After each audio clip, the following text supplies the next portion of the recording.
আল্লাহ তাআলা তাদেরকে হুঁশিয়ারি উচ্চারণ করে বলেন, নবী আপনি এই সমস্ত মানুষদেরকে বলে দেন যারা একবার ইসলামের ভিতরে প্রবেশ করে, দ্বীনের ভিতরে প্রবেশ করে, তারপরে আবার যারা ইসলাম থেকে বের হয়ে যায়, দ্বীন থেকে বের হয়ে যায়, আমি আল্লাহ তাদেরকে হাসরের ময়দানে কুকুরের মতো দাঁড় করাবো।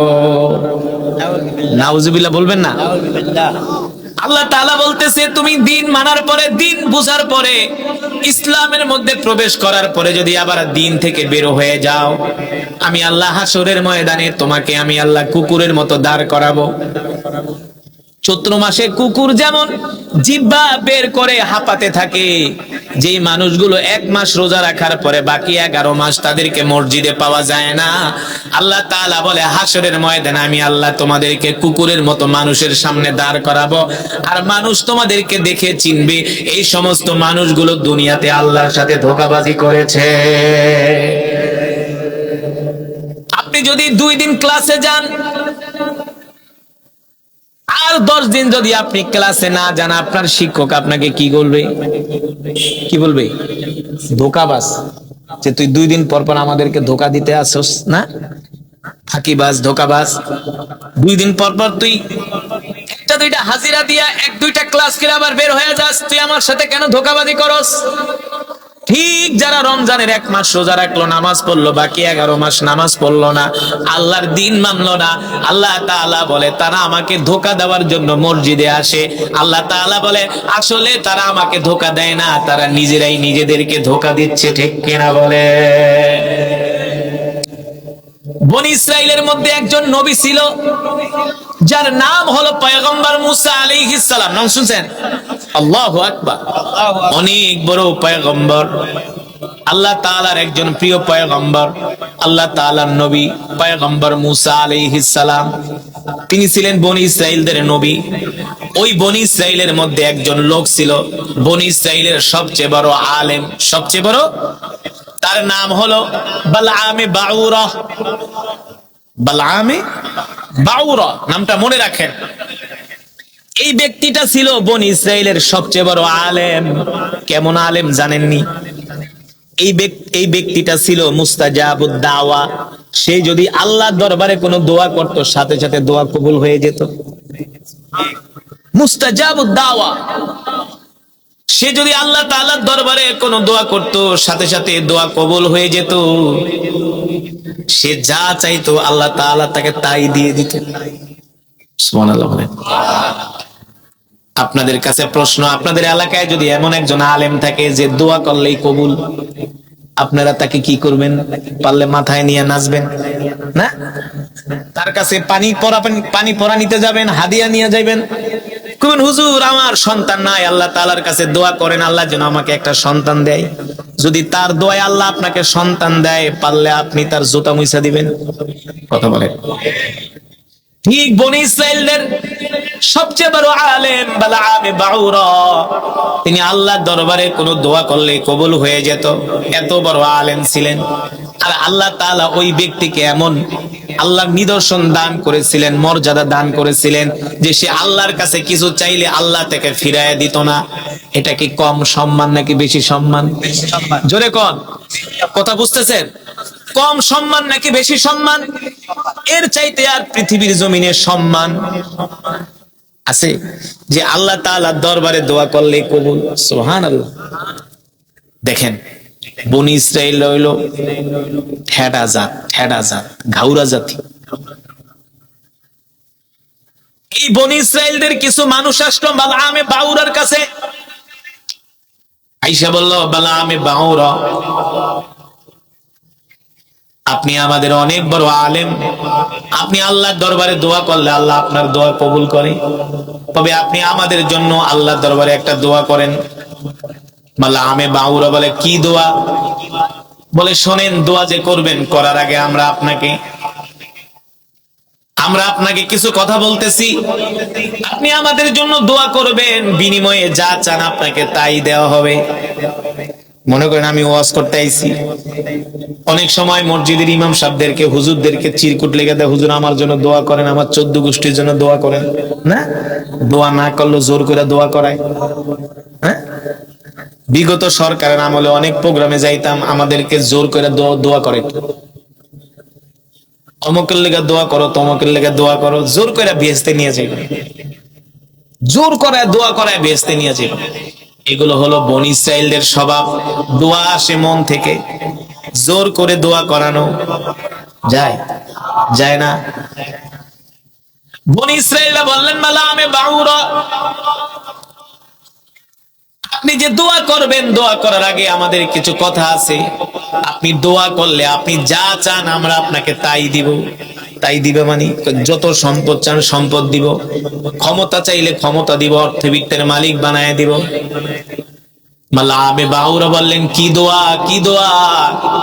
বলে শোনেন, আমরা গরুর পূজা করি, বাছুরের পূজা করি, গাছের পূজা করি, মাছের পূজা করি, আগুনের পূজা করি, কিন্তু আমাদের কওমের মধ্যে, আমাদের দেশে একজন নবীর আবির্ভাব ঘটেছে, যার নাম হলো পয়গম্বর মূসা আলাইহিস সালাম। পয়গম্বর মূসা, আপনি এই মূসার বিরুদ্ধে বদদোয়া করেন। কত বড় শয়তান! নবীর বিরুদ্ধে কয় বদদোয়া করতে। কয় কেন তার বিরুদ্ধে আমি বদদোয়া করব? কয় দেখেন, সে আমাদেরকে গরু পূজা করতে না করে, বাছুরের পূজা করতে না করে, আগুনের পূজা করতে না করে, সে আমাদেরকে এক আল্লাহর হুকুম মানতে বলে। এটা কি আমাদের দ্বারা সম্ভব?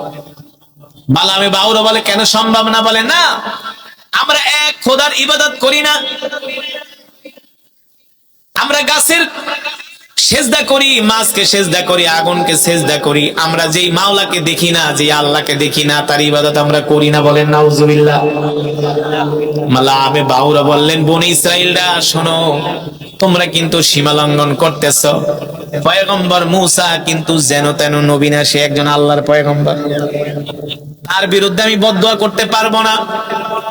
বনী ইসরাইলরা বলে শোনেন, বদদোয়া করেন, যা চান তাই দিব। মালামে বাউরার অন্তরের মধ্যে লোভ ঢুকে গেছে। কি ঢুকে গেছে? লোভ। লোভে পাপ, পাপে মানুষ কিন্তু লোভের কারণে ধ্বংস হয়। দেখেন এই ব্যক্তিকে আল্লাহ কত সম্মান দিছিল, আল্লাহ তাআলার কাছে দোয়া করলে কবুল হয়ে যাইত, কত ইজ্জত আল্লাহ তাকে দান করছে। বনী ইসরাইল বলে আপনি আল্লাহর কাছে পয়গম্বর মূসার বিরুদ্ধে বদদোয়া দেন, যাতে আল্লাহ মূসাকে ধ্বংস করে দেয়। নাউজুবিল্লাহ। মালামে বাউরা আল্লাহ তাআলাকে ডাক দিয়া বলেন, আল্লাহ, আমি কি আপনার পয়গম্বরের বিরুদ্ধে বদদোয়া করব? আল্লাহ বলে সাবধান, সাবধান, সাবধান, তুমি যদি আমার পয়গম্বর মূসার বিরুদ্ধে বদদোয়া করো, আমি আল্লাহ তোমাকে ধ্বংস করে দিব, আমি আল্লাহ তোমাকে ধ্বংস করে দিব। মালামে বাউরা বলল না না না, আমি এই কাজ করতে পারবো না।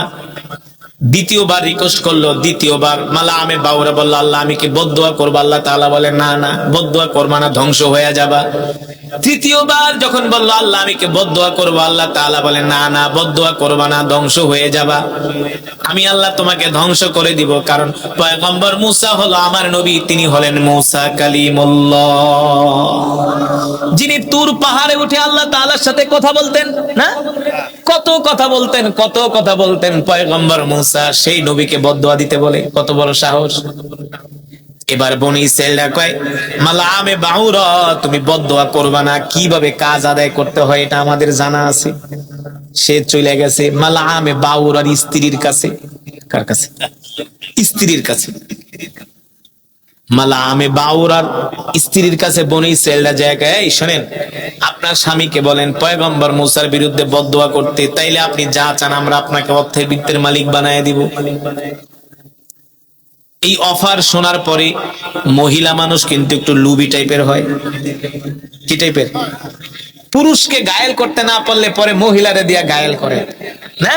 মহিলা মানুষ একটু লুবি টাইপের। মা বোনরা আপনারা আবার রাগ করেন না, যেটা বাস্তব, সব মা বোনেরা না, আছে মহিলারা একটু অর্থবিত্ত দেখলে তারা সেগুলার পিছনে দৌড়ায়, ঠিক কিনা বলেন? বনী ইসরাইল এসে বললেন শোনেন, আপনার স্বামীকে বলেন পয়গম্বর মূসার বিরুদ্ধে বদদোয়া করতে। মালামে বাউরার স্ত্রী বললেন, এই তুমি পয়গম্বর মূসার বিরুদ্ধে বদদোয়া করো? বলে না, এই কথা বইলো না, পয়গম্বর মূসার বিরুদ্ধে বদদোয়া করলে ধ্বংস হয়ে যাব। মালামে বাউরার স্ত্রী ছিলেন বনি ইসরাইল নারীদের মধ্যে সবচেয়ে সুন্দরী নারী। আর সুন্দরী নারীর জন্য কোন যুবক পাগল না হয়, কোন পুরুষ পাগল না হয়? আরে নারীর জন্য তো সম্রাট শাহজাহান তাজমহল পর্যন্ত বানাইছে, কথা বলে না? এই নারীর জন্য কত রাজা বাদশারা রাজত্ব ছেড়ে দিছে না, শুধু নারীর প্রেমের জন্য। এই যে মালামে বাউরার স্ত্রী যে বনি ইসরাইলদের সবচেয়ে সুন্দরী নারী, এরও একটা ইতিহাস আছে, তাফসীর ইবনে কাসীরের মধ্যে আসছে। একদিন মালামে বাউরার স্ত্রী আয়েশা বলে, শোনেন, আপনি তো আল্লাহর কাছে দোয়া করলে দোয়া কবুল হয়ে যায়, আপনি আমার জন্য আল্লাহ তাআলার কাছে দোয়া করেন, আল্লাহ তাআলা যাতে আমাকে বনি ইসরাইলের মধ্যে সবচেয়ে সুন্দর নারী বানায় দেয়। মালামে বাউরা আল্লাহ তাআলার কাছে দোয়া করছে, আল্লাহ আপনি আমার স্ত্রীকে সবচেয়ে সুন্দরী বানায় দেন। মালামে বাউরার দোয়া আল্লাহ তাআলা কবুল করছে, সাথে সাথে তার স্ত্রীর রূপ সৌন্দর্য বনি ইসরাইল নারীদের মধ্যে সবচেয়ে সুন্দর হয়ে গেছে। এবার বুঝেন আল্লাহ তাআলা কত মর্যাদা তাকে দান করছে, তার দোয়ার কারণে তার স্ত্রী সবচেয়ে সুন্দরী হয়ে গেছে। এবার বনি ইসরাইলরা বললেন, আপনার স্বামী আপনি যা চান আপনাকে তাই দিব, শুধু পয়গম্বর মুসার বিরুদ্ধে বদদোয়া করতে বলেন। এবার সুন্দরী স্ত্রী যায় বলে, শোনো, তুমি যদি পয়গম্বর মুসার বিরুদ্ধে বদদোয়া না করো আমি তোমার সাথে সংসার করব না। বেড়ে পড়ছেনি বিপদে, স্ত্রী এখন চলে যাবে, তার সাথে ঘর করবে না। এবার মালামে বাউরার স্ত্রী বলে, শোনো, ওরা তো আমাদেরকে অনেক অর্থবিত্তের মালিক বানায় দিব, তুমি একটু দোয়া করো, আমরা অনেক অর্থবিত্তের মালিক হয়ে যাব। আস্তে আস্তে করে তার অন্তরের মধ্যে দুনিয়ার লোভ লালসা ঢুকে গেছে, সে পাহাড়ের উপরে উঠছে পয়গম্বর মুসার বিরুদ্ধে বদদোয়া করার জন্য। যখন তিনি পাহাড়ে উঠা পয়গম্বর মুসার বিরুদ্ধে বদদোয়া করলেন, আল্লাহ আপনি মুসাকে ধ্বংস করে দেন, আল্লাহ তাআলা বলে, শোনো, পয়গম্বর মুসাকে আমি ধ্বংস করব না, বরঞ্চ আমি আল্লাহ তোমাকেই ধ্বংস করে দিলাম,